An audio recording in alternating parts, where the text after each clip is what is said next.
Welcome to the show. This is the Frankly Fantasy Football Podcast. We are your hosts, Frankie and Johnny. Frankie, did you survive week one? I made it through it.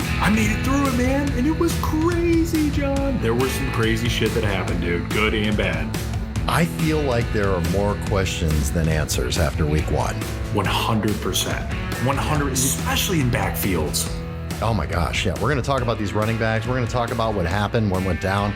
Man, I'm Confucius, okay? I'm so Confucius, I don't know what to do, man. You know what? Let's listen to a podcast. Let's do a podcast about it. Maybe we'll figure out, you know? Yeah, sure. Welcome to the show, everyone. Thank you for joining us. We're here. It is week one, is in the books. It's done. Most of us made it out unscathed. Let's not bury the lead. We're obviously going to talk about some injuries and things that have happened. We've got a great show for you guys today. Thank you so much for joining us. We're going to get into news and notes for the week and see what happened here in week one. We're going to get into Frankie and Johnny's Song of Ice and Fire, see who the hot guys were, who the cold guys were. And then we're going to do a little Thursday night football preview for you guys. Now, don't forget, please follow us on social media. Our Instagram page is buzzing. Please follow us on Instagram. Frankly Fantasy Football. The audio version of this podcast is everywhere podcasts are found, and the video that you're watching right now on YouTube. Please subscribe to the YouTube channel. Thank you for everyone who has subscribed. It has grown like crazy, and we are so very appreciative. So we thank you so much. Frankly Fantasy Football. Let's get in the news and notes, baby. The season your listeners don't expect Gibson and flip out. News and notes. All right, Frank, here it is. The heartbreaker on Monday. We've got to start with that. Just like Robert Saleh did when he came out. Let's talk about the quarterback. Aaron Rodgers, man, that was brutal. I mean, it made me absolute sick to my stomach. I could not believe it. 4 plays into the game, Aaron Rodgers gets sacked, gets tackled, and tore his Achilles. Yeah, he sat right back down. And as soon as that happened, I went, oh, that's bad, because that's not a knee injury. You get hurt, you stand up, you take a few steps. That's not a knee, man. It's something weird like that. And he knew it immediately. It's just really sad to see. Break it down for me a little bit, Frank. I mean, John, it's so sad, right? I mean, it's iconic. We're watching him come out of the tunnel in MetLife on 9/11, carrying he was running out with a flag, spotlights down on him. I'm getting goosebumps thinking about this, man. The stadium is electric, and we saw him for 4 plays. We saw him for 4 plays, John, and this might be a career-ending injury. This might not just be a season ender. Oh, hey, we'll see Aaron Rodgers next year. I mean, this is something that it takes a lot of time to come back from. This is something that's a little more finicky. This is also something to pair with some of the other injuries that he's had over the course of his tenure. It sucks, man. And then on top of it, there's crazy guys out there that might have him as the starting quarterback on 3 fucking leagues. I don't know who that is. Who is it? Do you know? I don't. Is it the guy? Well, you know what? I don't feel bad, Frank, because I got to look at that goddamn trophy every week that we're filming this thing. So I don't feel bad for you at all. Yes, Frankie drafted Aaron Rodgers in 3 leagues. Well, drafted him in 2 leagues and then traded for him in another league the day before. First of all, every podcast I say, may the fantasy gods smile upon you. I want to shout out my brother Sean, because he drafted Aaron Rodgers, and the morning of the games. Was it the morning of? It was actually Saturday. It was Saturday. Okay. He traded you Aaron Rodgers, and he had so many issues last year. We're in a super flex league, double quarterback. Sean lost his quarterbacks constantly. He was starting the biggest shit stains I've ever seen in my life. He was about to go down that road again if he didn't trade him to you. So the fantasy gods were smiling upon Sean. And you know what, Frank? I think you blew your wad. You got this trophy, so you had to pay the price, man. Pay the piper. It happens, but watch the comeback. Watch the comeback, baby. But it's still. To talk about the fantasy implications now. I mean, this was a team that had Super Bowl aspirations. We saw the storyline all through the offseason. Huge pickup, obviously, with a Pro Bowl or a Hall of Fame caliber quarterback coming to a team that just needed a quarterback to get to the Super Bowl.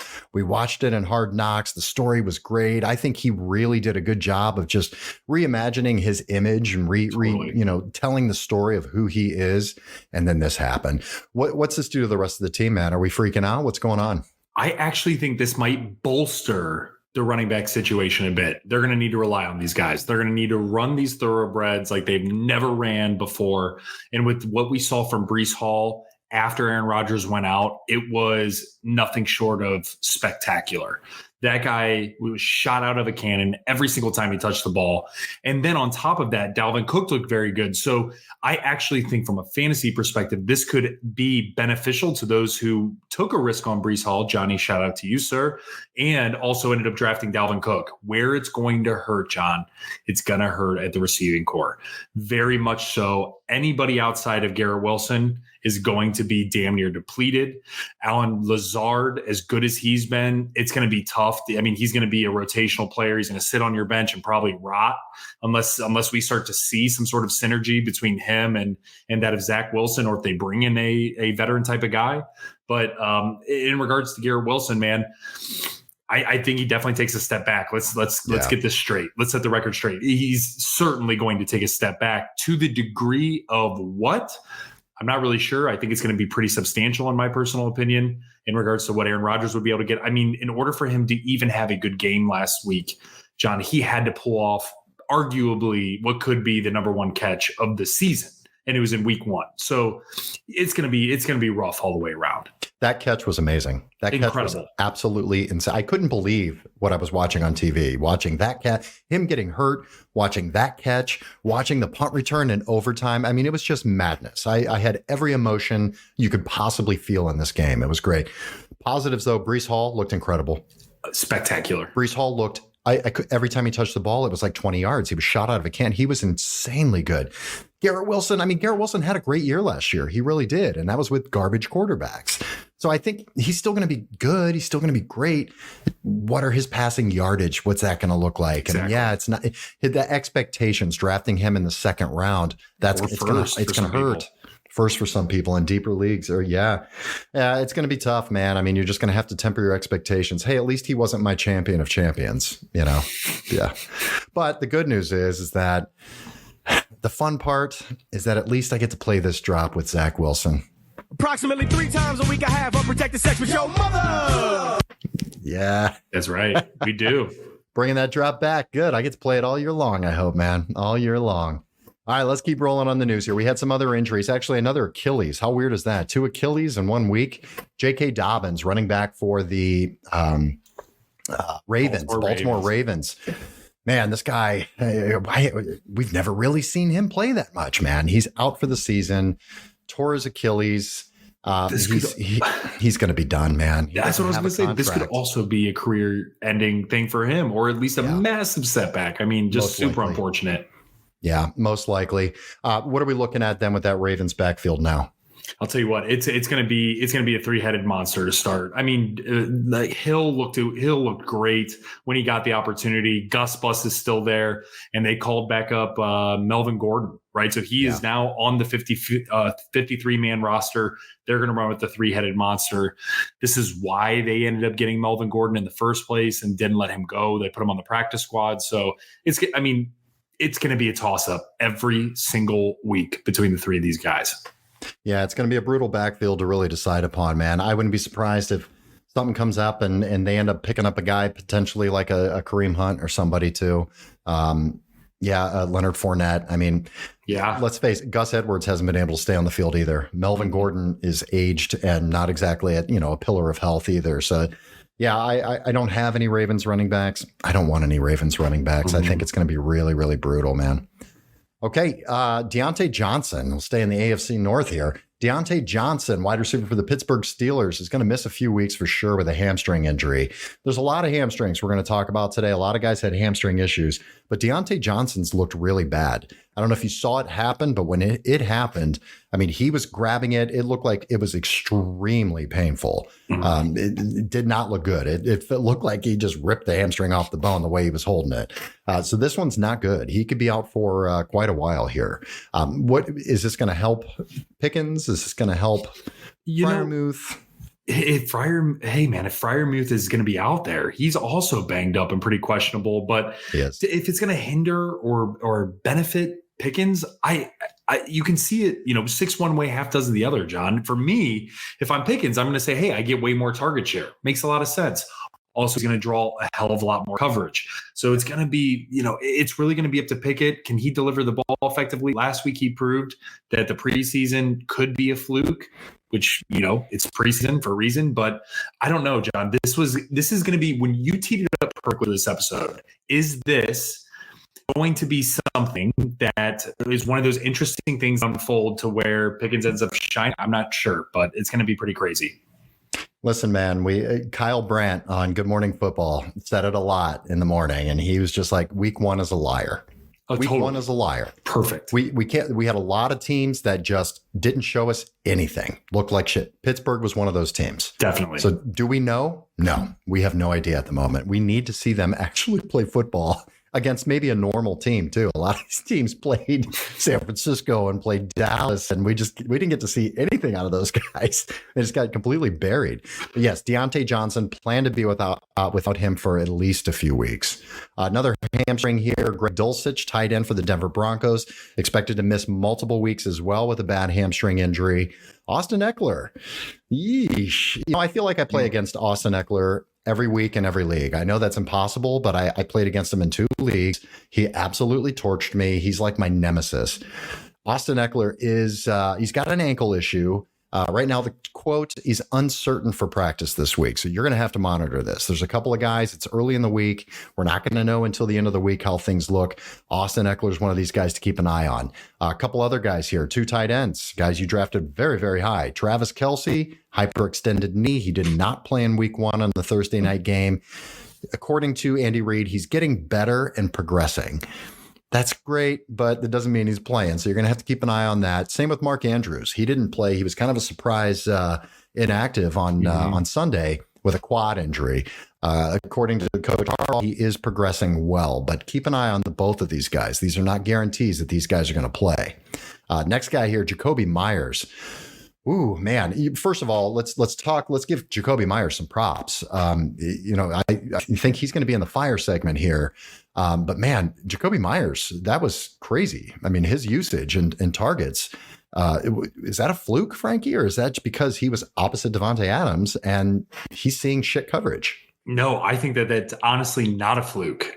And from what we've seen from Jimmy Garoppolo is that he does tend to give the ball to the receiver too. And I'm not saying like we're discrediting here Devontae Adams, but historically, right, we've seen him do very well with receiver twos on his teams and their tight ends. And so, no, I think that when Jacoby Myers, and if Jacoby Myers can come back and do exactly what he did this week 1, I think he could be a very viable option moving forward in your flex spot. But again, I love what Kyle Brandt said.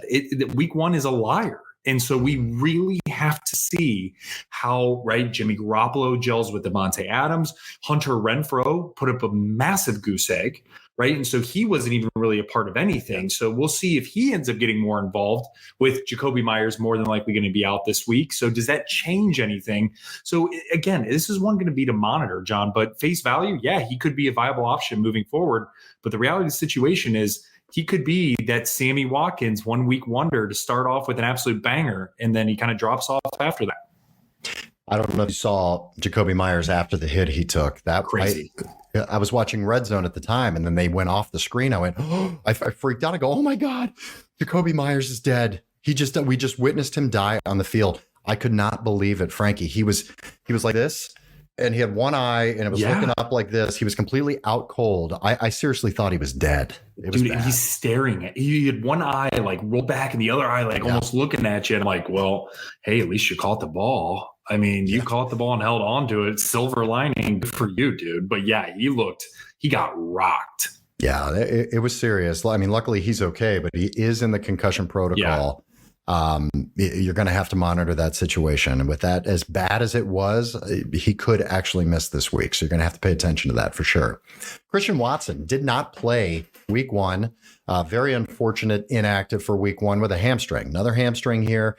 He is still questionable for week two. You're going to have to keep an eye on that. A couple of these guys here. Jerry Jeudy, the same thing. He could practice is the quote, but he's still dealing with a hamstring. Monitor his situation. Aaron Jones, I don't know if you saw this. He looked very good. Excellent. Aaron Jones, yeah, we're going to talk about him on fire as well. Really nice surprise. Good to see Aaron Jones again. Had a 35-yard touchdown run, and at the end of it, he grabs his hamstring. And I thought he was doing that thing where, was it a soccer player or somebody that scored and then pretended like they hurt their hamstring, was joking about it? Yeah, I thought he was doing that, but no, he wasn't. He actually pulled his hamstring. The good news is the quote from Aaron Jones was that he could have gone back into the game. So it doesn't sound like it's that big of an issue, but keep an eye on it for sure, because he's a slam dunk this week if he's good to go. All right. The last guy here, Pat Firemouth. He's got a chest injury, which is really strange. It didn't say ribs or anything else. It was just chest.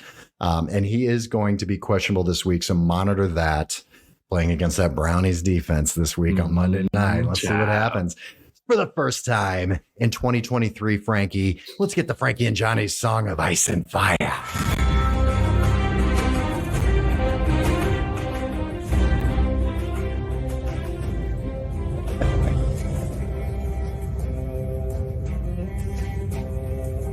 All right, let's get to some ice here, man. We had some really, really high draft picks really just take a shit for you this week. I had some of these guys myself. Let's start off with a couple of quarterbacks just to start. This one I'm really proud of because of what my Browns did to this team. Joe Burrow. Absolute garbage, man. Less than 2 points. Why don't you break down what happened to Joe Burrow on Sunday? Well, yeah, I mean, first and foremost, you got to give credit where credit's due. The Browns defense looked absolutely awesome. I mean, Myles Garrett, Zadarius Smith, Dalvin Tomlinson, linebackers looked great.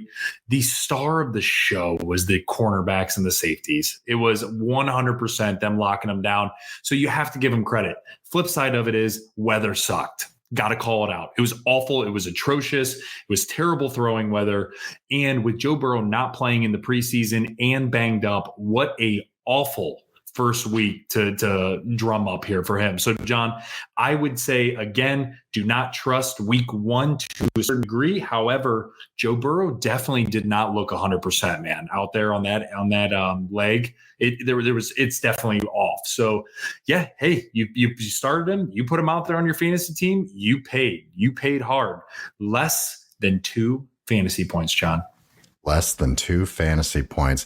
All right, let's get to another guy. Let's keep it in the AFC North and let's continue to look at terrible quarterback play. How about the best quarterback of the week in the AFC North was Deshaun Watson? Can we just say that? First of all, let's just start there. Lamar Jackson, less than 2 points. What's going on there, man? What happened? He just looked terrible, John. I mean, he really did. Lamar looked completely out of sync. The only thing he looked in sync with was actually Zay Flowers. I mean, just that was beautiful to see. But outside of that, man, he was rattled. He didn't look right. He wasn't rushing like he normally does, wasn't able to break free. So, John, this is definitely concerning. I mean, and we're talking, they played Houston. Yeah. We're not talking a top tier team. No offense to the Houston Texans fans and the teammates. You guys put up a hell of a fight there for a minute, but it was not Lamar Jackson's doing that won them the game. Let me be very clear. So there is absolutely hints of concern. That is how I would phrase that. Hints of concern with that of Lamar and in this new scheme offense. Yeah. Hey, before I get to the handful of guys, let me repeat that. The handful of guys who got 0 points, who you started for sure. Let's talk about a couple of guys that got negative points. Wow, it was pretty rough, man. It's rough out there. Antonio Gibson, running back for the Washington Manders, negative points there. Dion Jackson, running back for the Colts. I mean, this is the heir apparent right now to the guy that you're drafting or picking up on waivers, filling in for Jonathan Taylor. What? Talk to me about this backfield with Indianapolis. I mean, what do you do now? Totally not figured out. Hull went on IR. Evan Hall, thank you. Yes, went on IR. Dion Jackson looked like dog shit. Zach Moss might be coming back. I'll tell you what, if there was one thing that came from watching the Indianapolis Colts running back situation is that they desperately need Jonathan Taylor. Absolutely, positively need Jonathan Taylor, and they can actually salvage this season and maybe do something very interesting, because that game, John, I mean, they were neck and neck with the Jags there. And I really, truly believe this. Anthony Richardson impressed me. And so with him doing decent, John, and Michael Pittman Jr. looking way better than what I thought he was going to look with that of Anthony Richardson, they are truly a really good running back away from being interesting. And I think that that's what's going to happen with JT. But until that happens, if that even happens, John, I mean, they could actually look to just ride the ride the train of Zach Moss, or maybe they do look to bring in somebody else. Especially with the running back going on IR and Dion Jackson looking like dog crap. There's a lot to be, there's a lot to that could happen. Let me put it like that after that game. Yeah, if Zach Moss is out there, he is somebody you could look at on the waiver wire. He's going to be, if he's healthy this week, he is going to be the running back there. They're not running with Dion Jackson. I think he really lost that job. He had every opportunity to at least be a starter for 4 weeks, and I think he lost that job. All right, let's get to some guys here that scored 0-0. Drake London. This one broke my heart. Drake London, man, just crickets. Crickets, not Falcons. Absolutely not. What happened with Drake London? 1 target, 0 catches? One target. That's it. 1 target? Are you kidding me? Is that a Desmond Ridder issue? That's a Desmond Ridder issue all damn day. But it's also means that they are riding high on them running backs. Mm-hmm.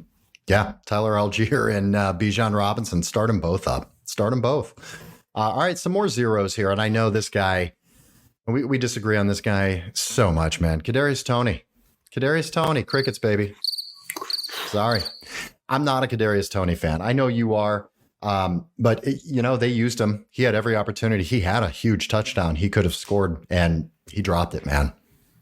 3 drops. And with those drops, can you start Kadarius Toney moving forward? Yes. Yes, you can. Yes, you can. I wouldn't start him with your dick, Frankie.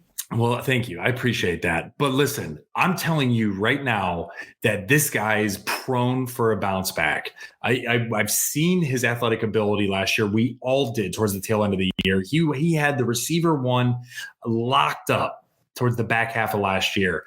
And I think that this first game was so pathetic. I'm telling you, Patrick Mahomes is the type of guy that's going to go back to him. And if he also puts up a big time dud this week, I can't say the same thing for week 3. No. It's a pivotal week. Yeah, it really is. Let's see. Who else got 0 here? Dallas Goedert, tight end for the Philadelphia Eagles. Just crickets, brother. Crazy, John. Yeah, weird week for the passing game for the Eagles as well. You're okay starting him moving forward. Probably just a weird week, right? Totally. Yeah. Fire him up. All right. This guy right here, I think, is a big trade target, but really interesting here. T. Higgins, 0 crickets, baby. 8 targets. Now, listen, some of these targets, I watched the entire game, of course. It's against the Browns. Some of these targets were just Burrow getting sacked and just tossing it. And I think Higgins was the closest one, so they statted it as a target. But still, he was blanketed, man. I mean, he didn't stand a chance. Tell me about T. Higgins and what happened there. I mean, John, this goes back to when we were talking about Joe Burrow. This goes back to, you got to give credit where credit's due. The Browns cornerbacks showed up to play, and they showed up in top peak form. And so that is what this was, on top of it being Joe Burrow's first game back from, being out and then being injured and then no preseason. So there's a lot of different factors that came into fruition, should I say, for this game. But this is something that's really interesting. I don't think you're going to fire up T. Higgins from here on out. Let me be crystal clear.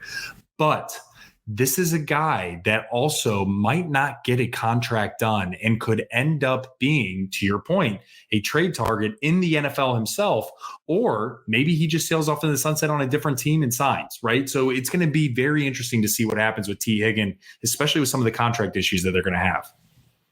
If you can get something for T. Higgins, if you can get T. Higgins in your league because the owner might be freaking out, Maybe the person doesn't, they're not that active of an owner and they see 0 points, 0 catches. Great buy Maybe low. you can get them. Buy low candidate for T. Higgins. This is not going to be the normal for them. This was a fluke game. It was weird. They were in the AFC Championship last week. I mean, T. Higgins is a really good football player. Yeah, if you care last year, if you can get them, get them.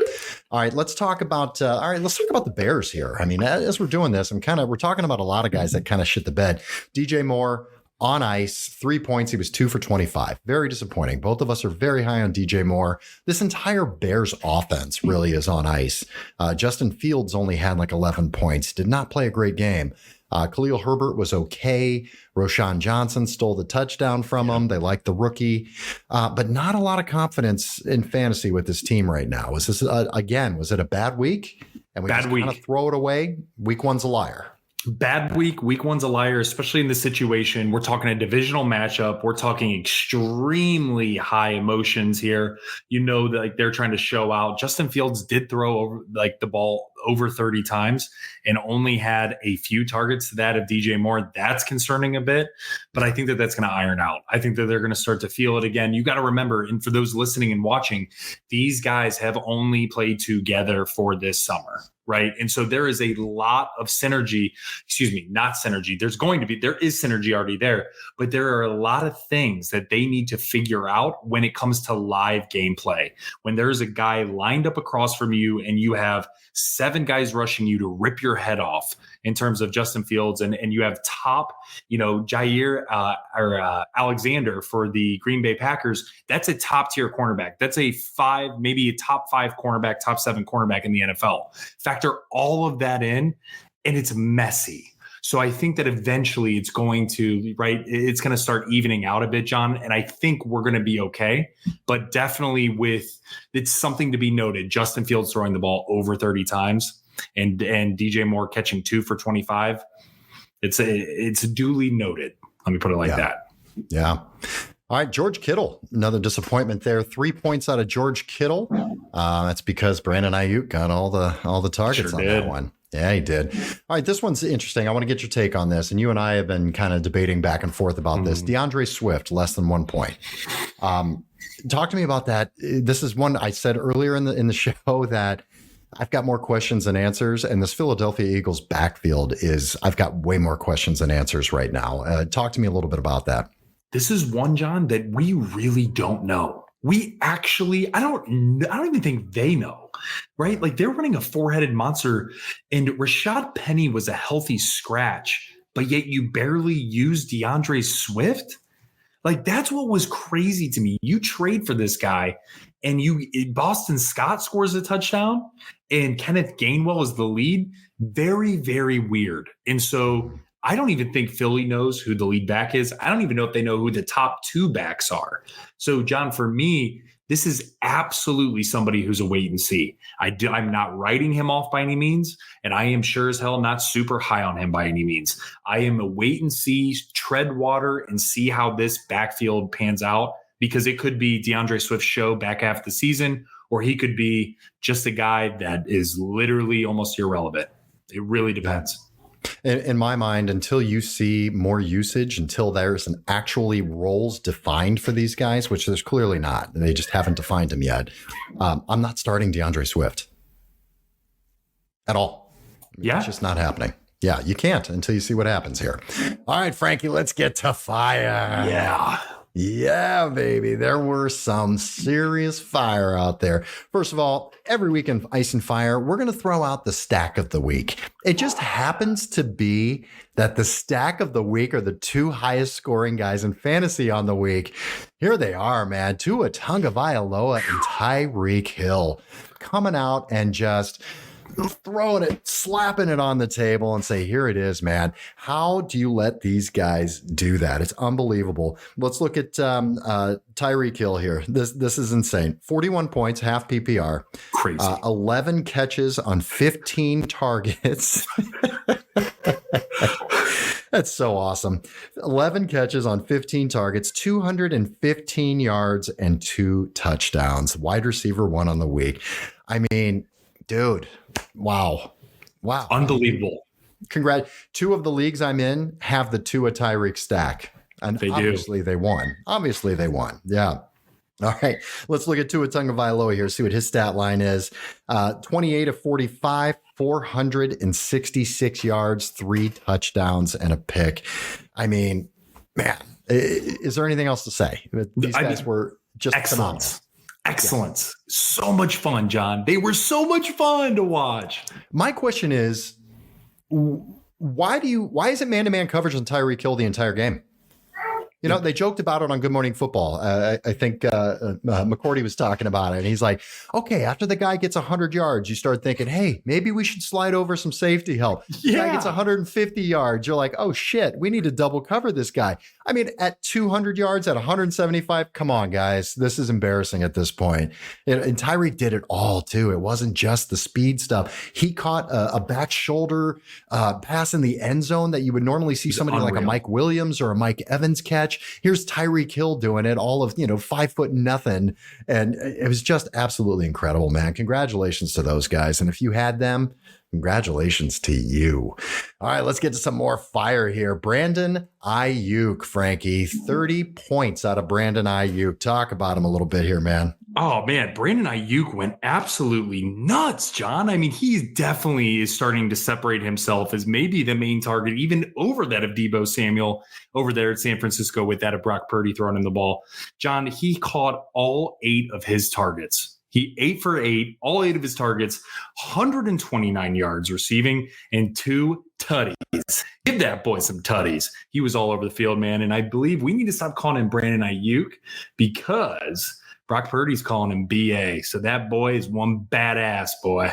He's BA up in here on fire. BA, I like it. Hey, listen, you and I both have been saying in the preseason leading up to drafts, we were fading Deebo. And we liked Ayuk. It wasn't just because of the value of those guys. I literally thought Ayuk was going to be a better receiver than Deebo this year. Now, like I said, week 1's a liar. I can't pick and choose and cherry pick and all that, but he was impressive. 8 for 8, over 100 yards and 2 touchdowns. I mean, you can't beat that. All right, next on fire. All right, a little bit of mac and cheese here, Frankie. What? You gonna move for some mac and cheese? What? Did you see? I don't care if there were a million guys to choose from. If you were going to tell me in the top 10 fantasy of the week, it was going to be New England. It was going to be Mac Jones. I mean, versus Philly, versus the Philly defense. Philly. Yeah. Really interesting game out of Mac Jones. 35 for 54 attempts, 54 passing attempts for Mac Jones. That's crazy. 316 yards, 3 touchdowns, and a pick. I mean, the guy played well. What are you going to say? You can't say anything about it, man. Guy played real well. All right, here's one, 29 points out of Mac Jones there. Here's a guy that we wanted to see. A lot of question marks on, and we got to see it, man. Got to see it. John, we're talking Jordan Love, baby, showing the Packers fans some love. I'll tell you what, he completed 15 of 27 for 245 yards and 3 touchdowns in a great game against that of the Bears. And here's the kicker for me, man, is that we talked about him, like you mentioned, and it was, we need to wait and see. We need him to prove it. I know week 1 has been a liar. I actually don't think this is the lying part with Jordan Love. And I'll tell you why. Their number 1 receiver was out. Christian Watson didn't play, and he still did what he did. And Romeo Doubs, who's the one who caught 2 of those touchdowns, by the way, also was banged up. So now imagine a healthy Romeo Doubs and imagine a healthy Christian Watson coming out. And you pair this with a tandem in the backfield like that of A.J. Dillon and that of Aaron Jones. John, I think I'm a believer in Jordan Love here, man. I mean, I'm pumping the brakes a bit, right? The QBR rating in terms of completion percentage wasn't super great. 15 to 27, right? That's 12 missed passes. I mean, right? So we need to take that in consideration. But it's great to see the kid airing the ball out. And that's what I loved seeing, man. It was good to see him take command of the offense. He was comfortable. He played well. He made good decisions.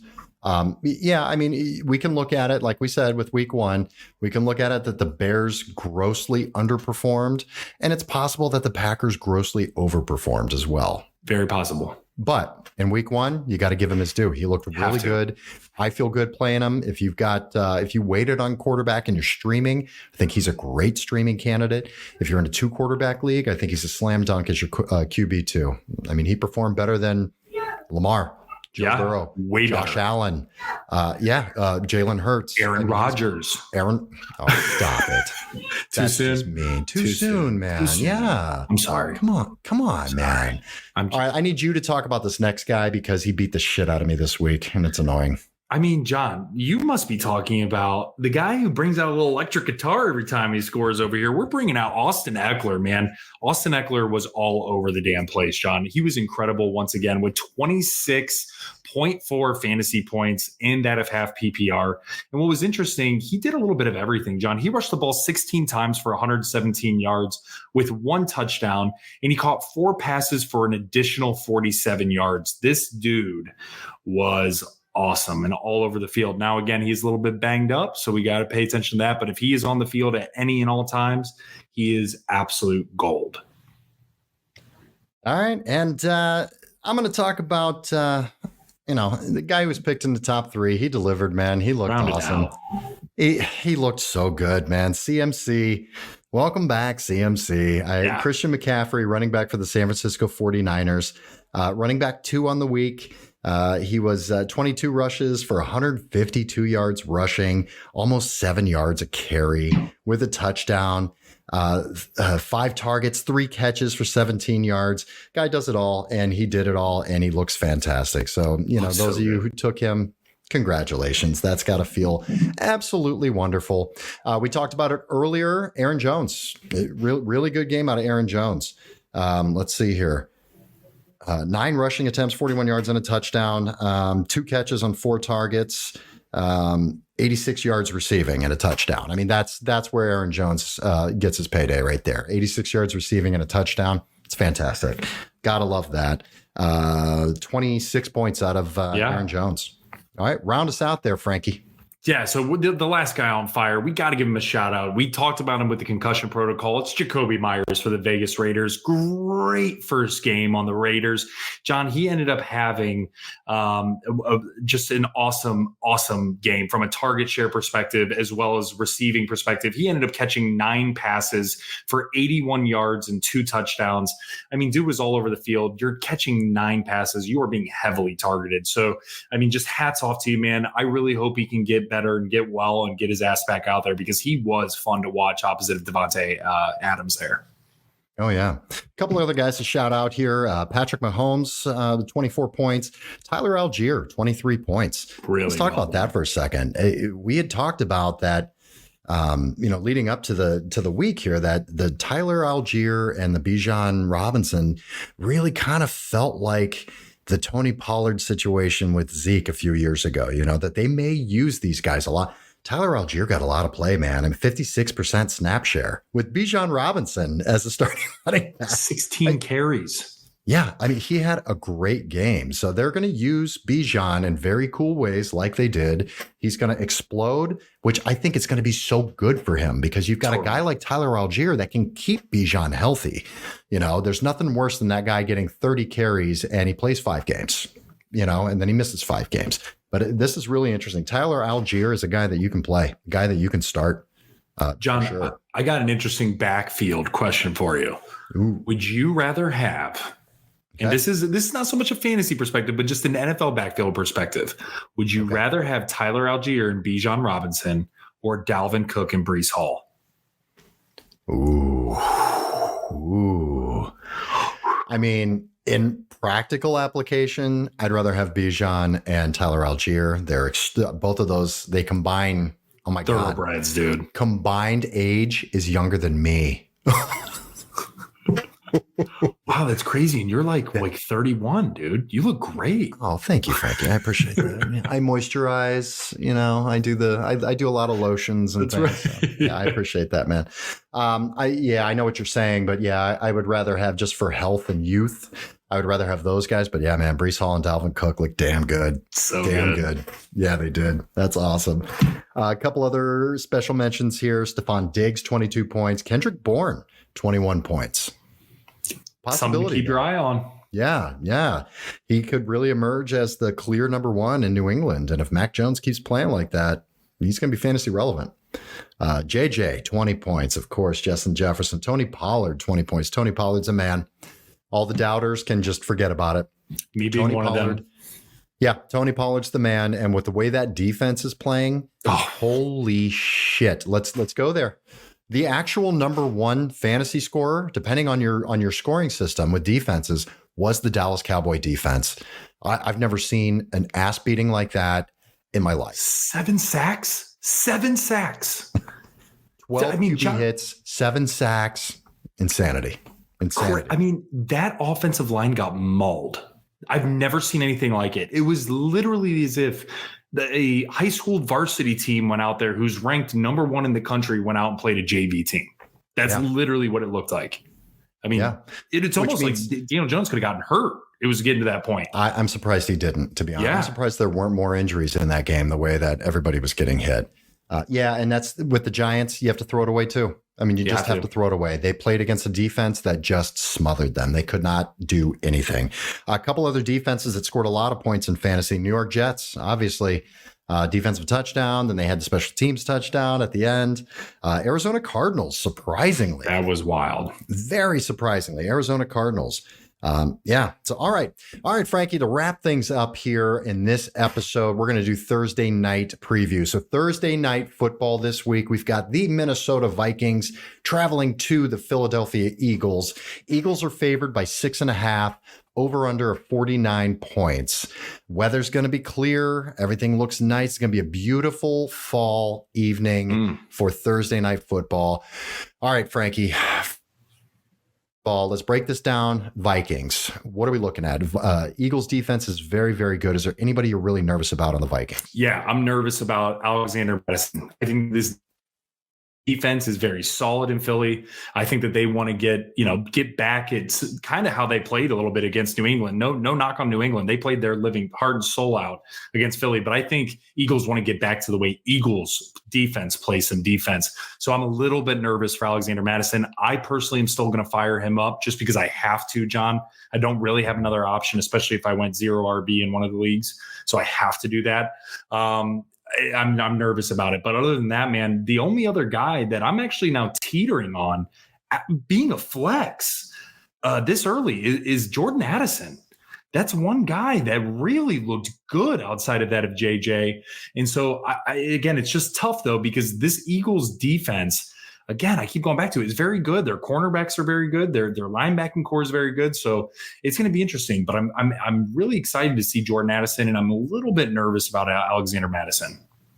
Yeah, Addison, 56 snap percentage, 4 catches on 6 targets, 61 yards and a touchdown. I'd like to wait and see a little longer. Yeah. The defense, the corners scare me a little bit with this. Definitely. But he's got a real possibility to have a good season, I think. There's so much focus on JJ that I think it's going to leave him open like that, quite often. But yeah, Alexander Madison, I'm with you. I would sit him. You probably drafted him to start him, but I think if you got another guy maybe in the 5th, 6th, 7th round, if you waited a little bit on running back, I would try to start somebody else instead if you could.